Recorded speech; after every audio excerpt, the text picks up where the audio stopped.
अस्सलाम वालेकुम नाजरीन, अल जज़ीरा न्यूज़ में खुश आमदीद। मैं हूं सबा यूनुस। आइए नजर डालते हैं अब तक की हेडलाइंस पर।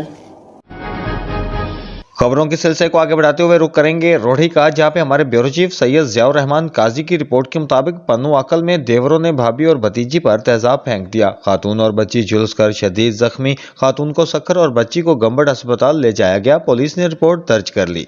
सखर जिला की तहसील पन्नू आकल के गांव दादलो में दो मुलजमान ने जमीन में हिस्सा मांगने पर तैश में आकर अपनी भाभी मुसम्मत फरजाना मीरानी और 8 साला भतीजी यसरा पर तेजाब फेंक दिया और फरार हो गए।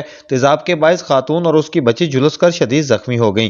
खातून को जख्मी हालत में सखर सिविल अस्पताल और बच्ची को गंबड़ अस्पताल ले जाया गया है। डॉक्टरों के मुताबिक तेजाब से खातून के चेहरे और जिस्म के कुछ हिस्से को नुकसान पहुंचा है। इस मौका पर जख्मी खातून मुसम्मत फरजाना मीरानी ने बताया कि इसके देवरों एहसान और सादिक मीरानी ने जमीन में से अपने मतूफी शौहर का हिस्सा मांगने पर उस पर तेजाब से हमला किया, जिससे वो और उसकी बच्ची जख्मी हो गई हैं, जिसकी हालत खराब है। यहाँ के डॉक्टर्स के जवाब देने पर मेरी सास और ससुर उसे गंबड़ अस्पताल ले गए हैं। उनका कहना था कि पुलिस में रिपोर्ट दर्ज कराई है, मगर अभी तक मुलजमान गिरफ्तार नहीं हो सके हैं। दूसरी जानब पुलिस का कहना है कि खातून के बयान पर रिपोर्ट दर्ज की है, जल्द मुलजमान को गिरफ्तार कर लेंगे। वाक़े की इत्तला पर सखर की समाजी रहनुमा और स्टेप फाउंडेशन की चेयरपर्सन शाइस्ता खोसो ने सिविल अस्पताल पहुंचकर मुतासरा खातून से मुलाकात की और उसे अपने हर मुमकिन मदद का यकीन दिलाया।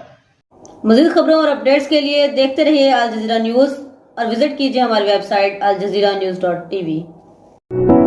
मौलाया सल्ली व सल्लिम दाइमन अबदन अला हबीबिका खैरुल खल्क़ि कुल्लिहिम। Auto dose technology washing load के मुताबिक लिक्विड डिटर्जेंट यूज करें और बचाएं up to 36% off your detergent.